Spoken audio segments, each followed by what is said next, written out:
Brielle Monroe didn't come to Savannah looking for love. She came looking for air. After 3 years with a man who made promises like they were party favors, cheap and forgettable, she needed space to remember who she was before him. The historic streets welcomed her with moss-draped oaks and the sweet smell of magnolia.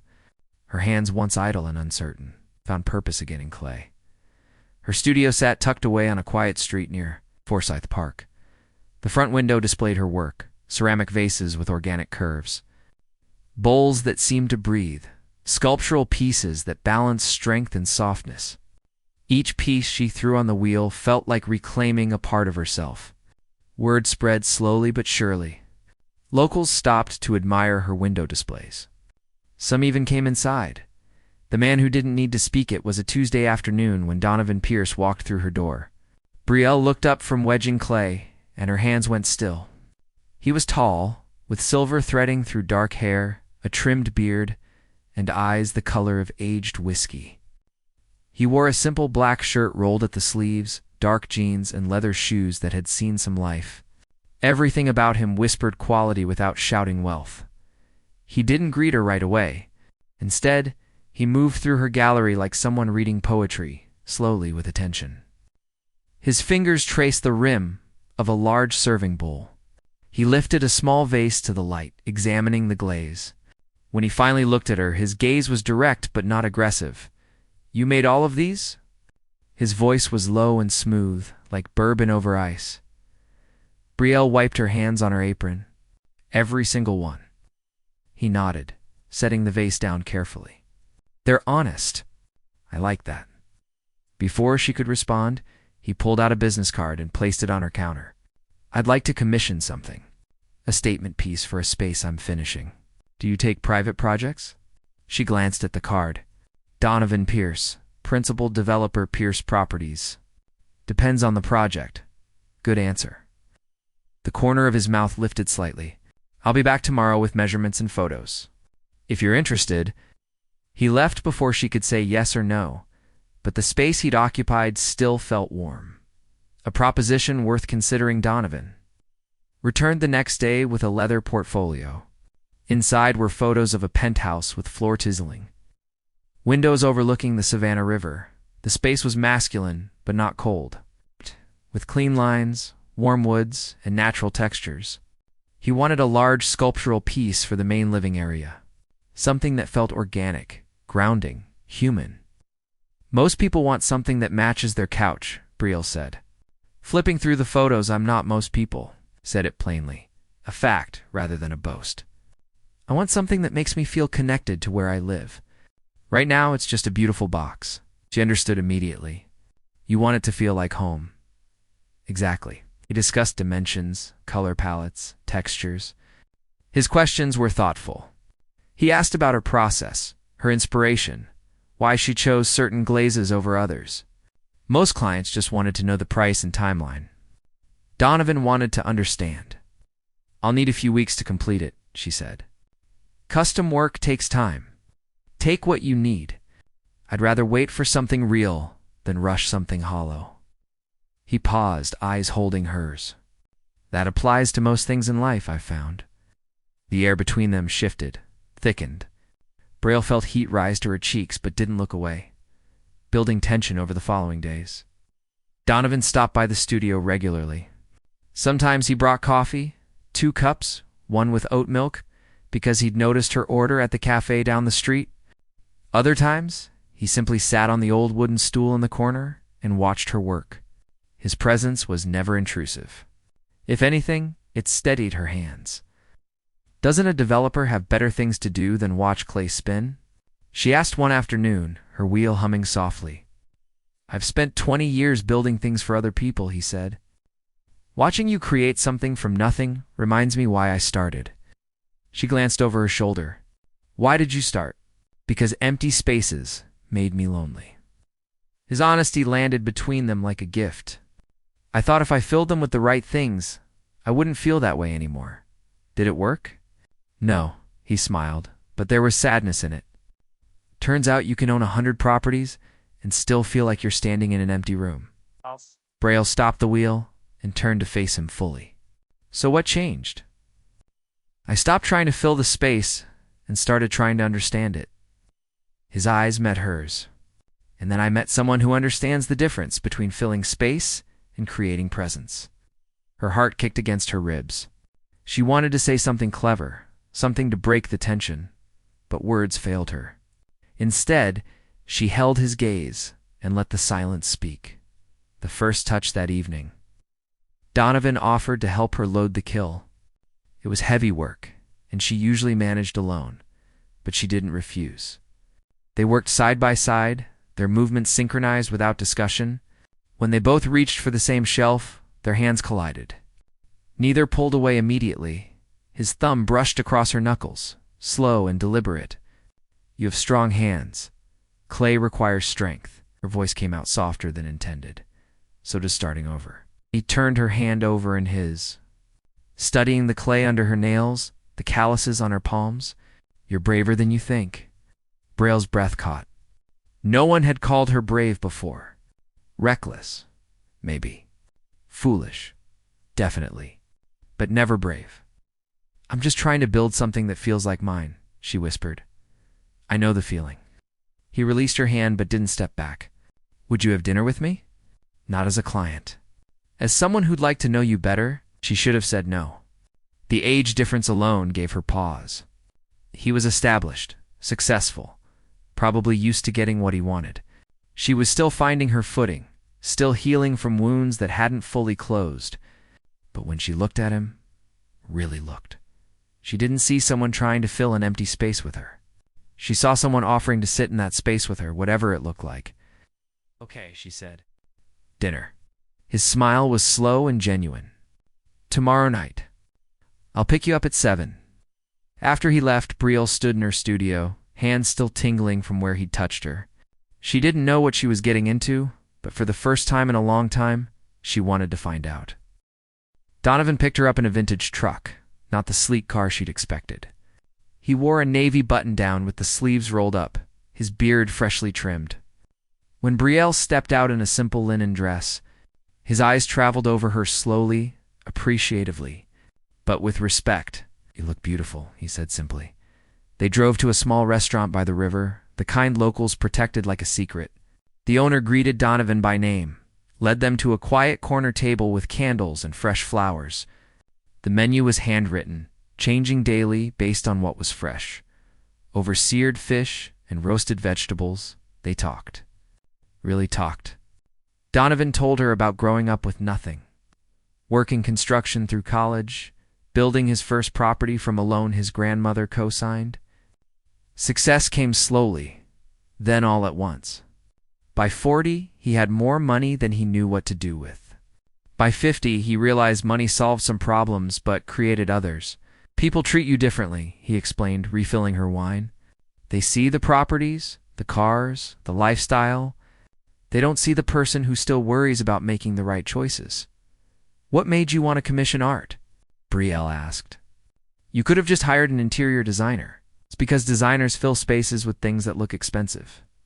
You fill spaces with things that feel necessary." He leaned forward. "There's a difference between what impresses people and what moves them. I've spent enough time impressing. I want to be moved."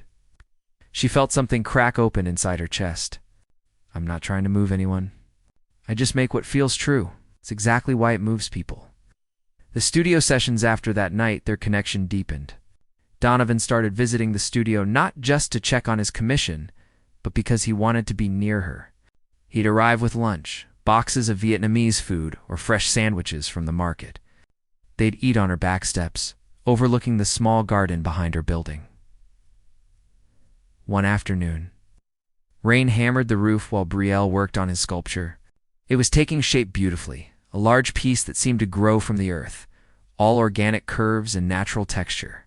Donovan sat nearby, reading a book, but occasionally watching her.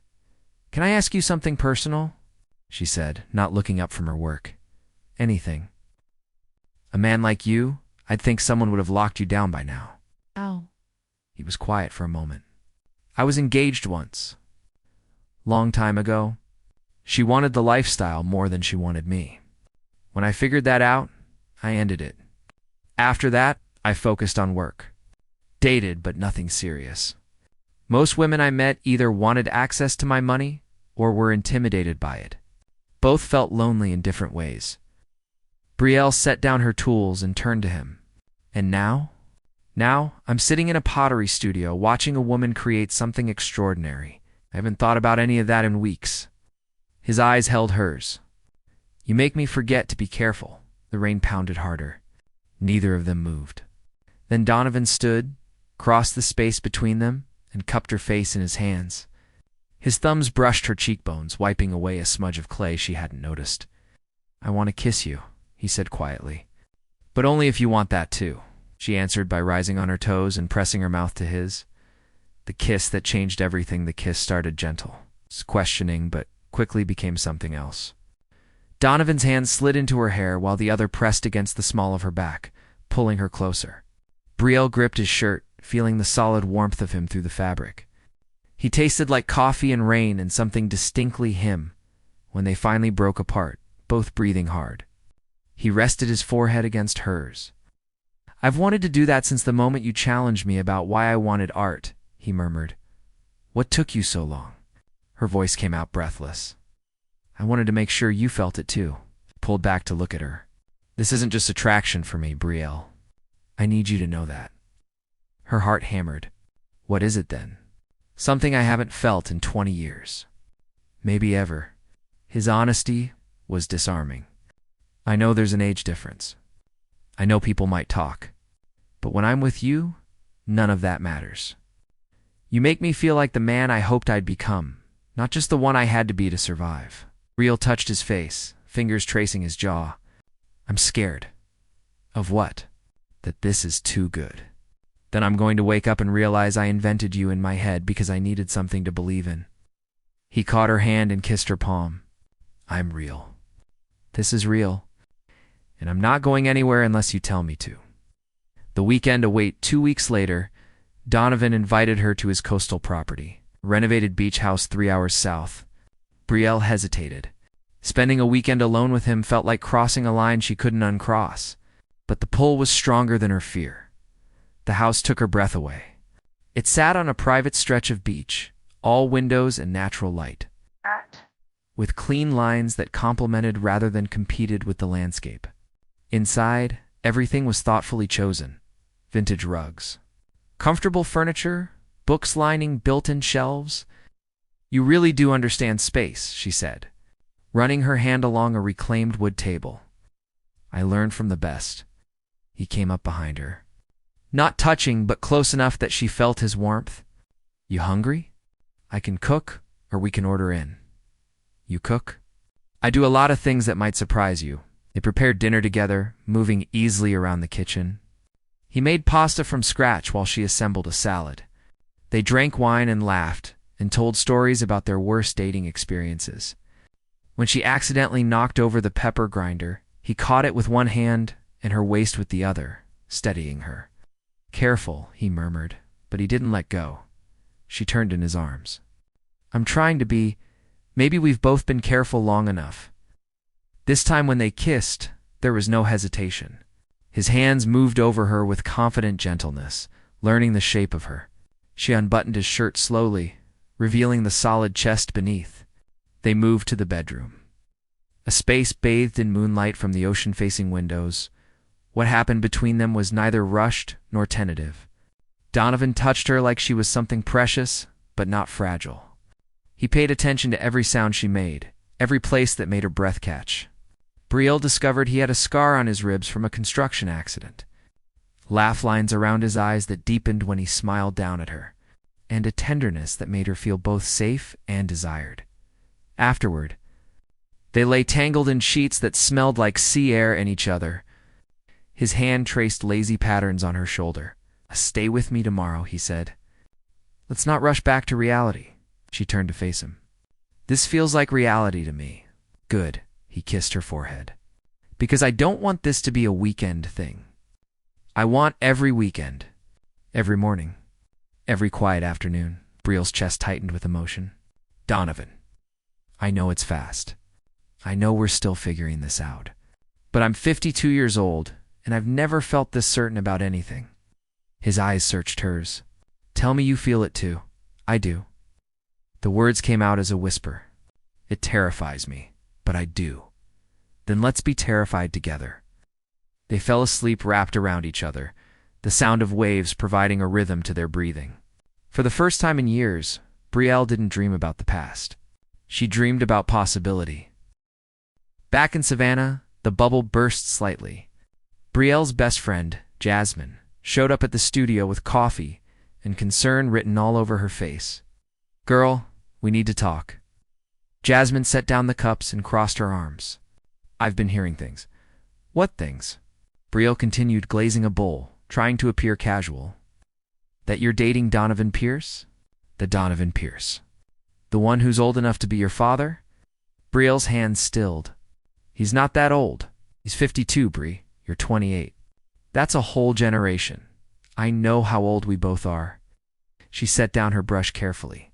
"And I know what this looks like from the outside, but you don't see what I see when I'm with him." Jasmine's expression softened slightly. "Then tell me, because I'm worried. You just got out of a bad situation. What if you're just jumping into something else because it feels safe?" The question stung because Brielle had asked herself the same thing. But the answer was clear. "Cameron made me feel small. Like I had to shrink myself to fit into his idea of who I should be. Donovan makes me feel like I'm finally the right size." She looked at her friend. "He doesn't want to change me or save me. He just wants to know me. That's not rebounding. That's finding something real." "What about when people stare? When they assume he's your sugar daddy or you're his midlife crisis? Then they're wrong. And their opinions don't get to live in my head." Brielle's voice strengthened. "I spent 3 years letting Cameron's opinions dictate my life. I'm not doing that again with strangers." Jasmine studied her for a long moment, then sighed. "You really care about him? I think I might love him." Saying it out loud made it real and terrifying. "I know that sounds crazy, but love is always a little crazy." Jasmine pulled her into a hug. "Just promise me you're being smart about this. Protect your heart, okay?" "I'm trying," Brielle whispered. "But I also think some things are worth the risk." The gallery show 3 weeks later, Brielle's gallery hosted her first major show. Local collectors, designers, and art enthusiasts filled the space. Her work lined the walls and pedestals, each piece representing a step in her healing journey. The centerpiece was Donovan's commission, which he'd insisted she display before delivering it to his penthouse.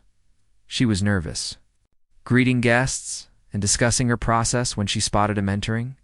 He wore a dark suit that fit perfectly, and every woman in the room noticed. But his eyes found only her. He approached slowly, letting her finish a conversation with a potential buyer. When they were finally alone, he handed her a small wrapped box. "What's this?" she asked. "Open it later." "When you need a reminder?" Before she could respond, a local art critic approached to interview her. Donovan squeezed her hand once and stepped back, giving her space to shine. Throughout the evening, she felt his presence like an anchor. He didn't hover or interrupt. He simply existed in her orbit, steady and supportive.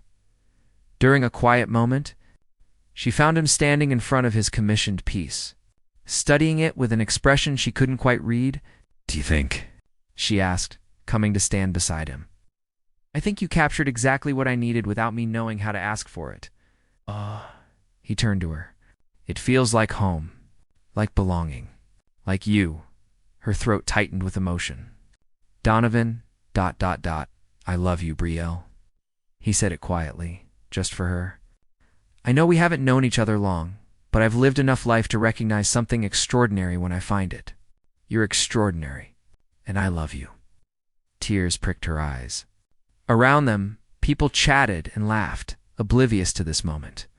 But in their small bubble, the world contracted to just the two of them. "I love you too," she whispered. "It scares me how much. Good scared or bad scared? Good scared. The kind that means I have something worth losing." He cupped her face, thumb brushing her cheek. "You're not going to lose me. I'm too stubborn, and I've waited too long for this." The conversation that mattered later that night, after the gallery closed and cleanup was finished, They sat on the steps outside her studio. The Savannah night was warm and humid, filled with the sound of distant music and laughter. "Tell me what you're really afraid of," Donovan said, his arm around her shoulders. Brielle leaned into him. "I'm afraid that one day you'll wake up and realize you can do better. Someone your own age. Someone who has their life together. Someone who doesn't still have clay under their fingernails.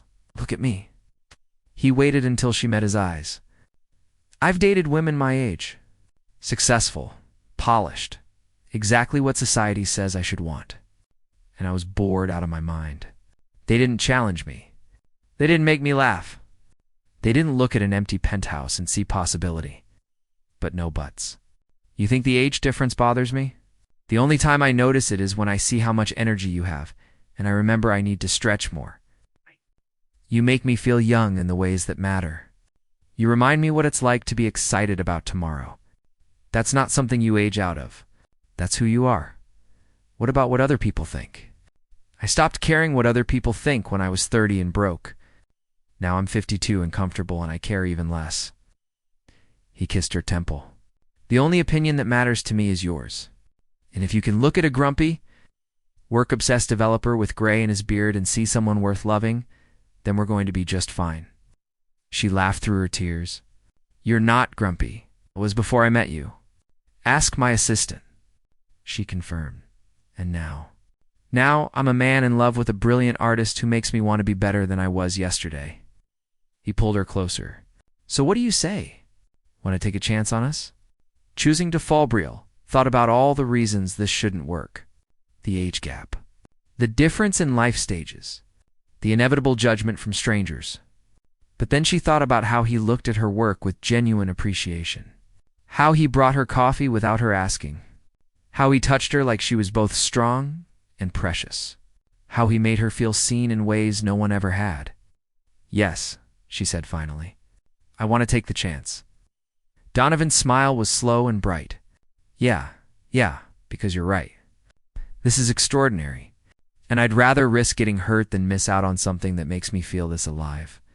He kissed her then, deep and sure, a promise sealed with touch.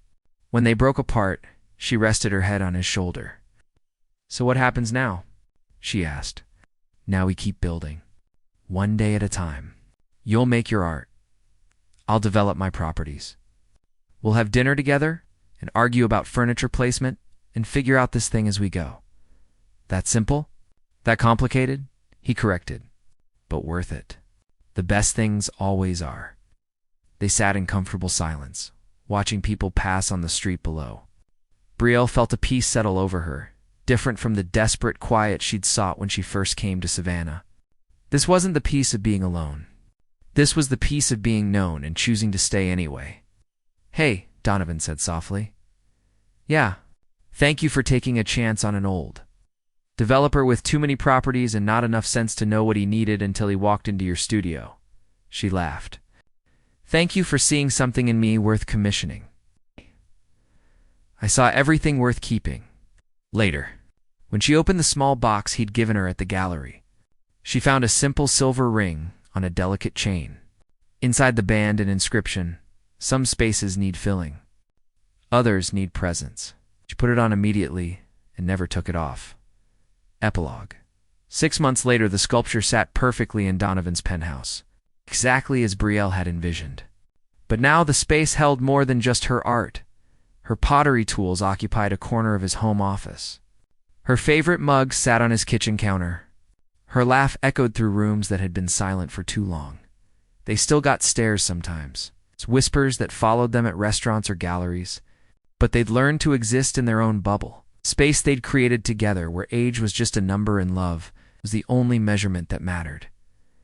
Brielle never stopped being scared, but she learned that fear and love could coexist, that vulnerability was strength, and that sometimes the best things in life came from choosing to fall instead of always playing it safe. And Donovan, he finally understood the difference between filling space and creating home. It wasn't about the furniture or the art or the perfect lighting. It was about finding someone who made every room feel like exactly where you were meant to be.